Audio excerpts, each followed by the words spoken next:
Well, thank God for our Canadian women's national team today, because that was grim from the Whitecaps again here at BC Place as they fall 2-1 to the San Jose Earthquakes, who had previously not won on the road this year and had never won at BC Place, never won in Vancouver actually. And the Quakes, with 2 games in hand on the Caps, take a valuable 3 points now in this tight playoff race at the bottom of the Western Conference playoff table. You've got Kansas City, San Jose, Portland, Vancouver, maybe Seattle coming up from behind, all battling for a couple of spots. So a big blow tonight for Vancouver, because San Jose, obviously one of those teams they are competing with.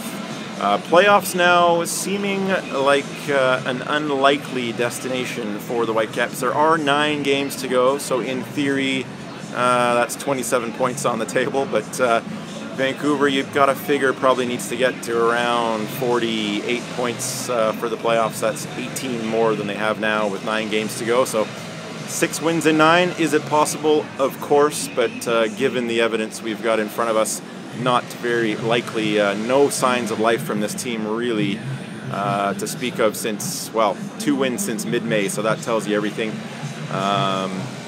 Again, goals conceded tonight in poor fashion.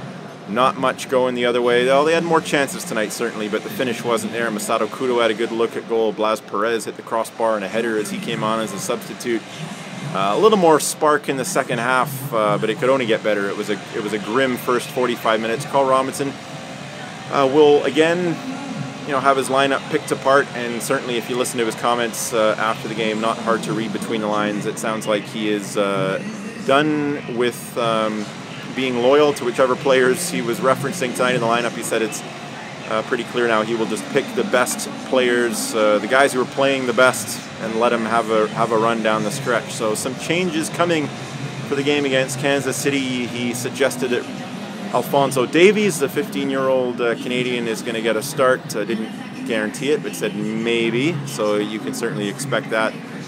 Right back's been a disaster for the Caps this year, so go back to Fraser Aird, why not? He looked bright when he came on tonight and certainly gives the other team something to think about. Tim Parker has struggled there at a position. Where else? Pick a position. Andrew Jacobson didn't play tonight. He's been pretty good of late, so maybe he gets back in against KC and gets a run. Matty Lab has not been himself this season. Pedro Morales, I thought, had a good night tonight, but didn't have a lot of passengers with him. They didn't get Giles Barnes involved enough. Masato Kudo was invisible up front tonight.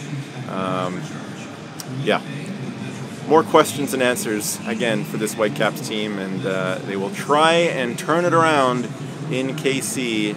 Time is running out to keep their MLS playoff hopes alive.